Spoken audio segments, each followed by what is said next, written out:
You know that feeling. When alarm goes off and you drag yourself out of bed, brain replaced with wet cement, and shuffle to the bathroom to stare at your own face in the mirror and think, who the hell is that person? But then, sometimes you wake up fine, bouncing, ready to run a marathon. Same amount of sleep, same alarm, completely different result. And somewhere along the way, someone told you there's a trick to it. The 90-minute sleep cycle. You've seen the calculators, you've probably used one.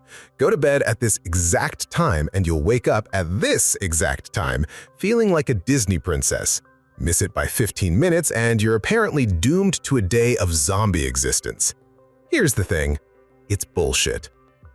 Not entirely, but the version that's been sold to you, the one viewed millions of times and pushed by sleep calculator apps with tens of millions of users, is a lie.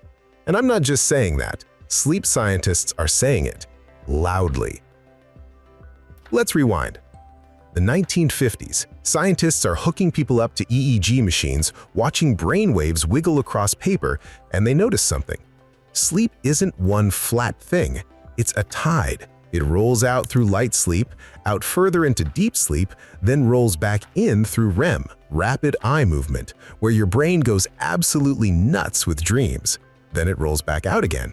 And again, 4 to 6 times a night. And on average, each full tide takes about 90 minutes. That's the seed. That's the one true thing buried under a mountain of misinterpretation. Because here's what happened next. Somebody looked at that 90-minute average and printed it like a tide table nailed to a marina wall. Precise-looking, confident, the exact same number every day for every person.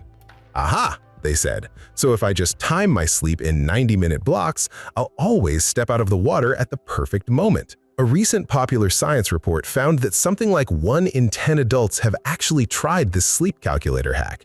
That's tens of millions of people, setting alarms, doing math, lying in bed at 10:47 p.m. thinking, shit, I missed it, now I have to wait until 12:17. And they're all chasing something that doesn't work the way they think it does. Here's the problem.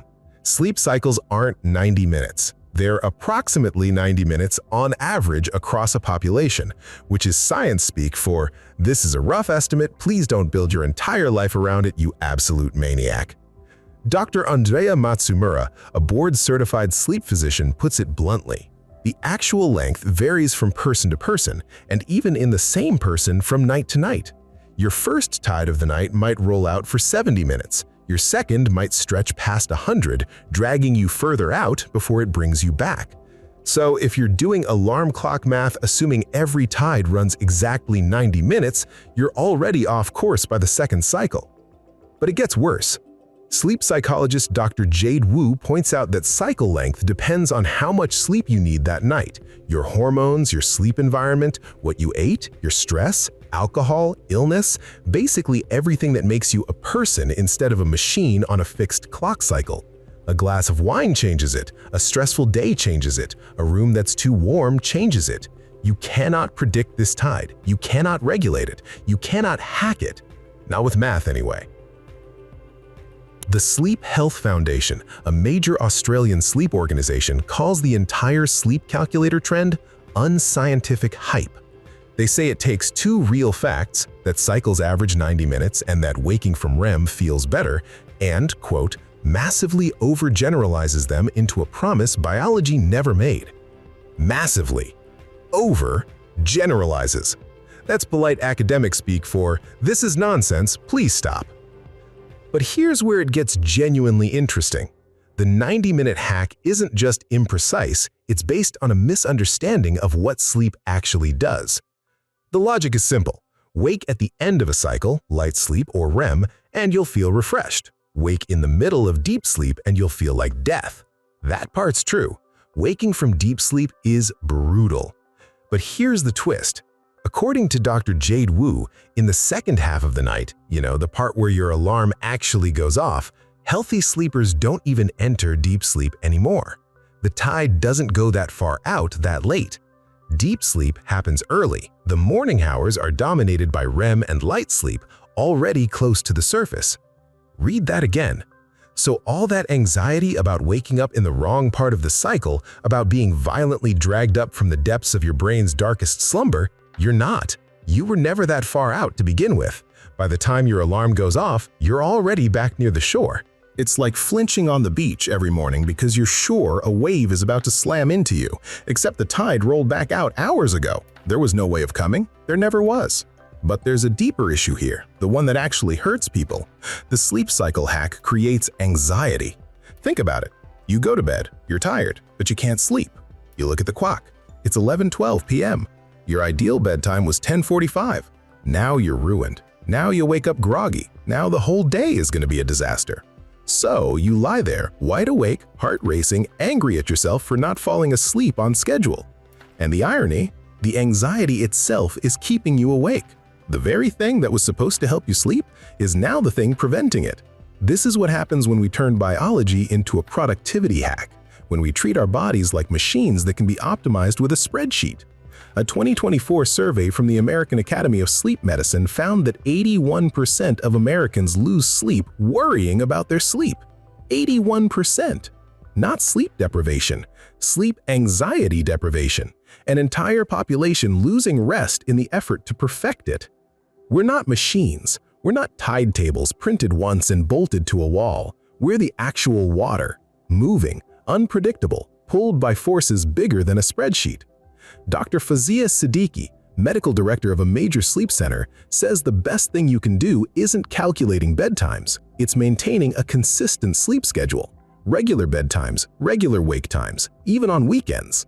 Not because the math works, because your body learns. It adapts. It builds a rhythm. The Sleep Health Foundation agrees. Pamper your body clock with routine sleep and wake times, not with calculators, with habit. Let me tell you something that might make you feel better. Waking up groggy? That's normal. Dr. Jade Wu says that even with perfect sleep, it's completely normal to feel groggy for 20 to 30 minutes after waking. 20 to 30 minutes. That's not a sign you failed the sleep cycle math test. That's your brain booting up, like a computer restarting. It takes a minute. Dr. Andrea Matsumura adds that morning sunlight is the best cure for that grogginess. It signals your brain to stop producing melatonin and start producing cortisol, resetting your internal clock. Not a sleep calculator, sunlight. And here's something else. Those nights when you wake up at 3 a.m. and can't get back to sleep, the ones that make you panic because, oh God, I'm ruining my sleep cycles. Waking during the night is perfectly normal. Almost everyone does it. Sometimes you go right back to sleep, sometimes you don't. Either way, you're not broken, you're not failing, you're just human. So let's reframe this. The 90-minute sleep cycle isn't a lie in the sense that someone made it up to trick you. It's a half-truth, a real scientific observation. Sleep cycles average 90 minutes, stretched into a promise it was never meant to keep. And the real damage isn't that you might wake up tired. The real damage is the anxiety, the feeling that you're doing something wrong, that your body is failing you, that if you just tried harder, calculated more precisely, followed the rules more carefully, you'd finally feel okay. You're not failing. Your body knows what it's doing. It's been doing this for millions of years, long before anyone invented a sleep calculator, long before anyone hooked an EEG to someone's head and watched squiggly lines. Sleep is a tide, not a spreadsheet. It doesn't care about your neatly calculated rows. And that's actually kind of beautiful, because the messiness means you're alive. You're not a machine. You're a breathing, dreaming, occasionally groggy in the morning organism that has, somehow, survived billions of years to get to this exact moment, lying in bed, worrying about sleep cycles, while your brain does exactly what it's supposed to do. Here's what I want you to take away. Stop counting, stop calculating, stop lying awake at 11:12 p.m. feeling like you've already failed the day before it started.